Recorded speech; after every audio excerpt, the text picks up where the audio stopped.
E aí, Nação Celeste? E aí, meu povo, bora pra mais um vídeo aqui no nosso canal Cruzeiro Nostalgia. Bora pra iniciarmos com o pé direito aqui a nossa quinta-feira, te atualizar sobre tudo envolvendo o Cruzeiro. Bom, Nação, essa é a capa de mais um vídeo, tá? Duas coisas rapidinho. Primeiramente, esse barulho que de repente você pode escutar de fundo é o ventilador. Tá calor, apesar de estar nublado em São Paulo, então peço a compreensão de vocês. Segunda coisa, ontem não teve vídeo aqui pós-jogo. Por um motivo específico, tava com uma dor de cabeça muito forte ontem, quase indo pra enxaqueca, preferi descansar um pouco mais cedo, por isso que não teve conteúdo, tá bom? Então peço perdão por isso, mas já sabem, vencemos ontem por 2-1, uma partida onde o Cruzeiro fez um primeiro tempo excelente, no início também do segundo tempo eu curti bastante, depois caiu bastante, natural, tá? Não acho que é pra large como muitos nas redes sociais levantaram, a Tombense diminuiu, né? Depois dos 2-0 do Cruzeiro no primeiro tempo, poderia ali, né, em algumas chances ter feito gol de empate, não fez. Cruzeiro finaliza bem o jogo e aí com isso 2-1 no placar, primeira vitória na temporada para começar aí termos, né, uma vislumbração de mais vitórias com o Tite no comando, já que essa foi a primeira. Beleza? Deixa o like no nosso vídeo, 500 é a meta, hypa, comenta, compartilha e se inscreva. Vamos lá, iniciozinho um pouquinho mais longo, mas bora para a primeira informação que diz respeito ao jogo do próximo sábado, tá? Duas informações aqui, nação. Primeiramente, o Cruzeiro pediu a abertura do setor azul. Então, teremos com isso uma previsão de público entre 30 e 40 mil para a próxima rodada do Mineiro, que é sabadão contra o Uberlândia. Beleza? A partir das 18 horas e 30 minutos e mantém-se aquela promoção, tá? A gente tá falando aí de ingressos em todos os setores para os sócios de R$30. Seja sócio falando nisso também, beleza? E já falo um pouquinho mais sobre esse jogo, hein? Falando agora de Copinha, Nação Celeste. Cruzeiro avançou, venceu ontem a Ponte Preta, 3-0, sem grandes sustos. E viu o Santos eliminar a Ferroviária, vencendo por 4-0 também, sem nenhum susto. Com isso, teremos essa batalha aí, tá? Cruzeiro e Santos. E vou te dizer, o finalista da Copa São Paulo sai desse confronto, na minha humilde opinião. Porque deste lado da chave, onde está este confronto, a gente teve várias zebras. Então é bem provável que, se não acontecer do Cruzeiro ou Santos estar na final, deve ser o Grêmio, tá? Essa basicamente é o lado esquerdo da chave e esses são os confrontos para definirmos aí as quartas de final. Beleza? Cruzeiro e Santos amanhã às 21h30, transmissão da Cazé TV. E falando em Copinha, Nação Celeste, agora a coisa ficou séria.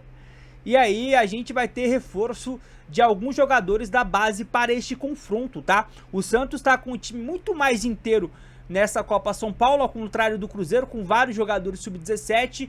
Inclusive o Fernando, que estava nas duas primeiras rodadas, voltou para o time principal. E agora ele volta novamente para a Copinha, já era algo planejado. E não só o Fernando, tá? A matéria do Central da Toca, Cruzeiro terá 6 garotos que estavam com o profissional nas oitavas da Copinha. Bora então para esses nomes, ó. São eles: o zagueiro Kaique Luiz, o lateral direito Nicolas Pontes, o lateral esquerdo William Fernando, o meio campista Juan Gabriel e os atacantes Fernando e ele que está na tela, na capa do nosso vídeo, melhor dizendo, o Ryan Lelis. Beleza, nação? E como a matéria fala, o retorno já estava previsto, tá? Segundo a apuração do Samuel Venâncio, no início do estadual já era programado que se a rapaziada, a molecada da base fosse avançando, e em determinado momento, quando o time principal tivesse já a previsão de voltar, alguns jogadores da base iriam reforçar o time da Copinha. Beleza? E é justamente o que vai acontecer no próximo sábado, próxima rodada. O Cruzeiro vai com o time principal. Já vou falar sobre isso aqui, porque tem informação envolvendo o Gerson e tudo mais. Bora agora, nação, falar sobre o Abel Ferreira. Porque o Abel Ferreira resolveu atacar o Cruzeiro e o Flamengo, tá? Pra mim foi, de certa forma, um ataque. A filosofia desses dois clubes. Você vai interpretar da maneira que você quiser. Ontem o Palmeiras enfrentou a equipe do Santos, primeiro clássico da temporada do futebol brasileiro. Venceu por 1-0, sem grandes sustos, muito pelo contrário, o Santos teve várias chances de fazer o segundo, o terceiro gol. O Gabriel Brazão, partidaço, cria da Toca, inclusive, né? E após o jogo ele resolveu atacar o Cruzeiro de graça, e o Flamengo foi junto. Olha só o que ele disse quando perguntado sobre contratação, sobre os últimos anos dele no próprio Palmeiras, enfim, sobre perfil do clube. Abre aspas. O Palmeiras não tem só um perfil. O Palmeiras tem uma filosofia que é bastante diferente de equipes como Cruzeiro e Flamengo. Basicamente ele falou, olha, o Cruzeiro não tem filosofia, o Flamengo não tem filosofia.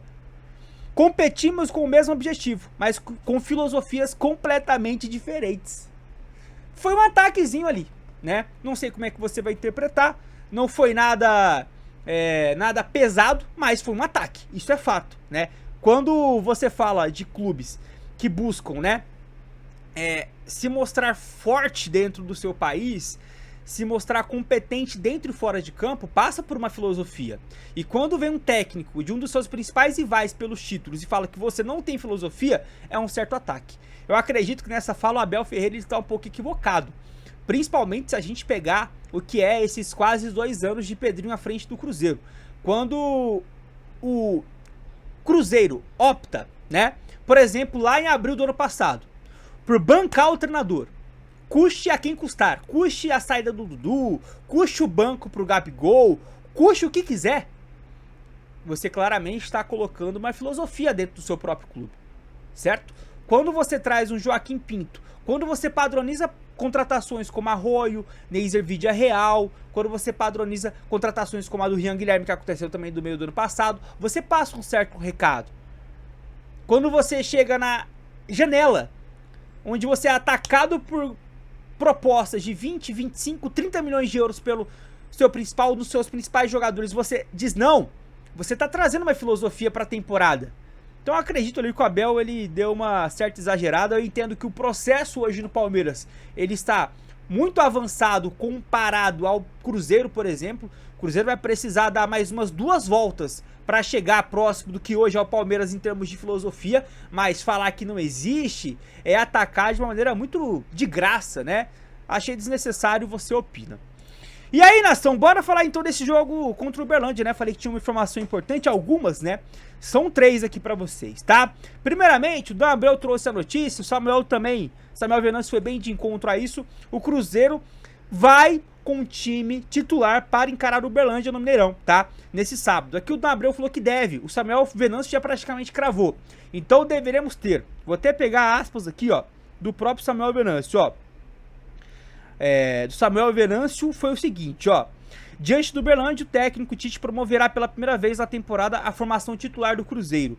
E o Pedrinho, agora há pouco, ao pessoal dos donos da bola, da Band, do Triângulo Mineiro, falou o seguinte: o Tite me falou ontem que vai jogar com os 11 titulares que disputaram o Brasileiro. Então vamos ter aí contra o Uberlândia o time principal. É por isso que é importante, seja sócio, já pega a promoção dos 30 contos e vai lá prestigiar. Bora bater lá uns 40 mil torcedores. Tomara, hein? Então, atrativo, hein? Aí você vai falar, e o Gerson, Gilmar? Aí vem a notícia, que também tá na capa, que até esse momento o Gerson ainda não pode estrear. Por quê? No bidou. O Gerson ainda não foi registrado no bid da CBF. Existe uma expectativa que até amanhã ele esteja. Tem que estar no bid até as 19 horas da noite. Se estiver, vai pro jogo e é provável que jogue alguns minutos. E além disso, que eu já trouxe aqui no início do vídeo, essa expectativa de 40 mil torcedores com a abertura do setor azul, né? O famoso antigo vermelho. Beleza, nação? Então a expectativa já começa a ficar daquele jeitinho gostoso, hein? E eu quero finalizar o vídeo.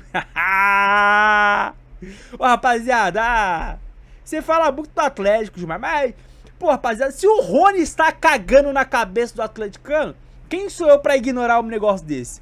Ontem o Atlético jogou, de novo não venceu. Deve ser talvez o único grande que não venceu na temporada ainda, apesar que tá invicto, né? Foram 2 empates. Aí cada um olha na ótica que quiser. Não venceu ontem de novo. E aí o Atlético, ele faz o seu gol de empate com o Rony, né? Olha a comemoração do Rony depois do gol. Vou dar play aqui. Dá uma olhada. Ó. Ó. Ó. Pra torcida. Fala mais, seus merda. Fala mais. Rapaziada, é incrível como os caras estão cagando na cabeça do Atlético, né?